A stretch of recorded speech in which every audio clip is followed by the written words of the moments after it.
Good afternoon. My thanks to Dr. Amla for inviting me to join in this instruction course.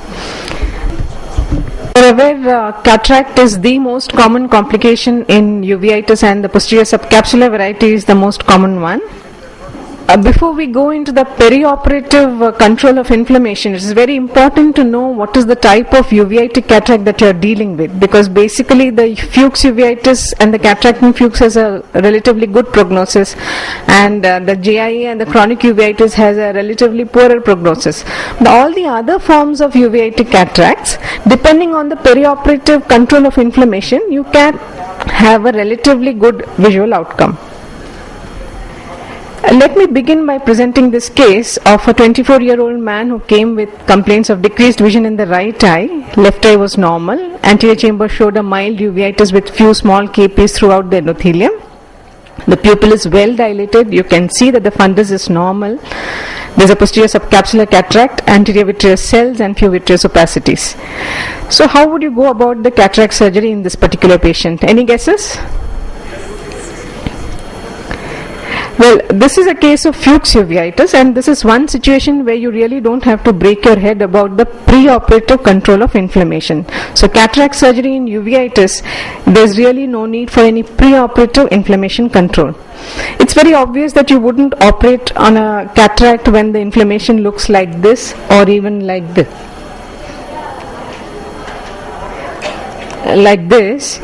But what happens when you have a patient with active uveitis with hypopyon, like this 30-year-old man who came with attack of redness and pain? He has cataract, but he also has active inflammation. So obviously you may have such situations where you see that the patient has cataract with a seronegative arthritis associated anterior uveitis, but you will not be worried about the cataract at this point of time till the patient's eye is quiet. But you may also see the eye when the eye is actually, the patient may come to you when the eye is quiet with just a posterior subcapsular cataract and a festoon pupil, and when you ask the history, then you may realize the patient has belongs to this category of uveitic cataracts. So in this relapsing remitting kind of an uveitis, you may have quiescence which occurs spontaneously, giving you that window period to operate, or you may require aggressive control of inflammation to get to that point where you can operate the cataract. In case of granulomatous uveitis, correct diagnosis and treatment of the cause is very important, because very often you may be dealing with infectious uveitis like tuberculosis, which itself needs to be treated so that you get that long inflammation-free period to operate the cataract. Sometimes you may find this kind of a situation where, like the previous one I told you, this patient also has a very mild form of anterior uveitis, a posterior subcapsular cataract, a well-dilated pupil. You should not mistake it for Fuchs uveitis unless you have seen the fundus. Sometimes when you see the fundus, you may see some old scars of choroiditis, or in this case a healed CMV retinitis, because in such cases it is possible to quieten the eye unlike a Fuchs uveitis, and you have, in this particular case, you should wait for the CD4 counts to build up. Make sure the patient is on heart before you take up the patient for cataract surgery. Very often you will need systemic steroids to quieten the eye in case of chronic anterior uveitis, intermediate uveitis, or panuveitis. You may even need immunosuppressives in case of VKH, sympathetic ophthalmia, or JRA. Preoperatively, in some cases, you need escalation of the anti-inflammatory medication. What I generally follow is that if the uveitis is under control without any medicines for 3 months, then I don't give any step-ups before the surgery, but definitely the patient may need steroids after the surgery. But if the uveitis is under control with treatment, then I step up the treatment a week before the surgery, or you may choose to add on a subtenon's deposteroid, especially for non-responders.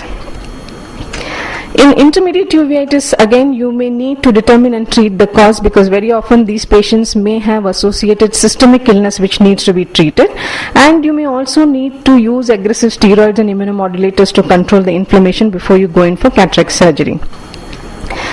Sometimes the cataract itself will not allow you to assess the inflammation which is going on behind the lens. So you may need to use ultrasonography to pick up the vitreous inflammation or small pockets of fluid in VKH. Sometimes you may even need the ultrasound biomicroscopy, especially in hypotony, which may warrant the use of preoperative steroids in the form of intravitreal steroids or subcutaneous deposteroid.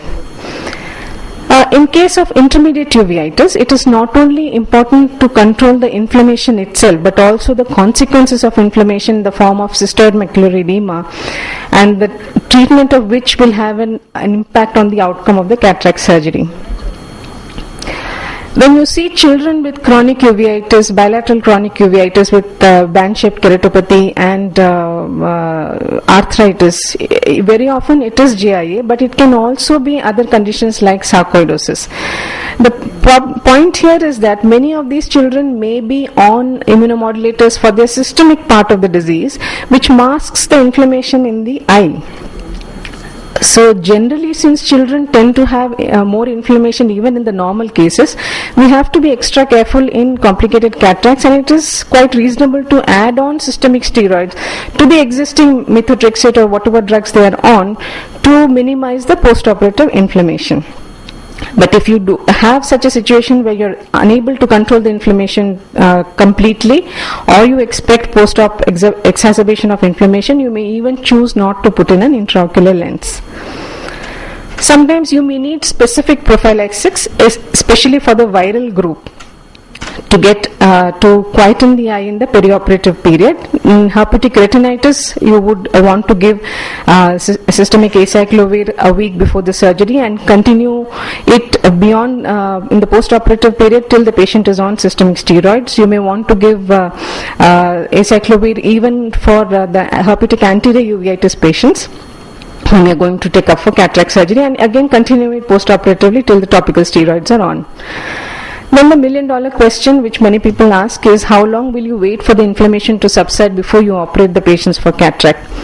The general rule of the thumb is to have a quiescent eye for at least 3 months, except in cases of Fuchs or lens-induced uveitis. But unfortunately, there is no study that has prospectively compared different durations of the preoperative uveitic controls to see and if its effect on outcome. But it's reasonable to say that a 3-month period is fairly all right. But of course, longer the inflammation-free period that you have, the better the post-operative control that you would get.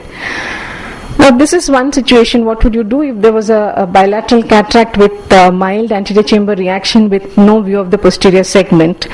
The ultrasound just shows vitreous debris and an attached retina. This was a patient which we saw quite a few years back who presented to us with this kind of a situation. We didn't know what we were dealing with. We gave systemic steroids and slowly waited over the next 2 to 3 days to see the inflammation had subsided, and kept on giving steroids. It was not an intumescent cataract, so we could afford to wait. And as the inflammation subsided over the next 1.5 months, we were brave enough to go in and do the cataract surgery. Intraoperatively, when we saw the fundus, we realized that the patient had a sunset glow typical of VKH. And we chose not to put in the IOL for the first case. And after 2 months, we operated the other eye, and this time we put the lens in the bag in the other eye, and then came back and put in a secondary IOL in the first eye.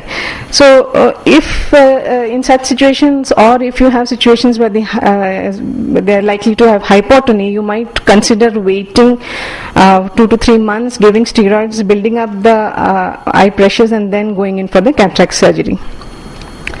Sometimes when you see the patient initially with a cataract, you may think that it is difficult to assess the inflammation, what is going on behind the lens, but if you dilate, you might get pockets of this festoon pupil through which you may be able to assess the posterior segment and then go on to control the inflammation. You may be able to see some subretinal gliosis or a fundus like this, which will tell you that you are dealing with a VKH. Wait patiently for 2 to 3 months for the eye to become absolutely quiet, and then you will be able to comfortably put the lens in the bag. So the IOL design is the next thing which also has a bearing on the perioperative inflammation. at least in the initial phase. Although hydrophilics, hydrophobics and heparin surface modified lenses have marginal differences, with the heparin surface modified in the initial 4 to 6 weeks showing marginally less giant cell deposition on it. Over 2 to 3 months, more or less, they are almost equal. It's always best to put the IOL in the back to minimize the inflammatory rebounds post-operatively. Then comes the issue of the post-operative control of inflammation. Almost all of them require topical steroids and cycloplegics.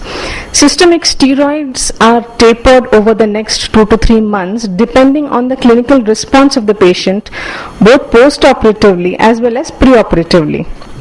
And during this period, it is very important to maintain the intraocular pressures. You may consider stretching the post-operative steroids or immunomodulators to even 4 to 6 months, depending upon how the patient is responding. And last but not the least, what we need to consider is the consequences of the poorly controlled inflammation or perioperative exacerbation of inflammation in the form of cystoid macular edema. And secondary glaucomas, especially if you have not done a PI, when it gives rise to a pupillary block. You may have a uveitis flare-up, especially in pars planitis or VKH. You may have to deal with hypotony, and definitely you may have to deal with posterior capsular opacification, anterior capsular opacification, and capsular phimosis. Thank you very much.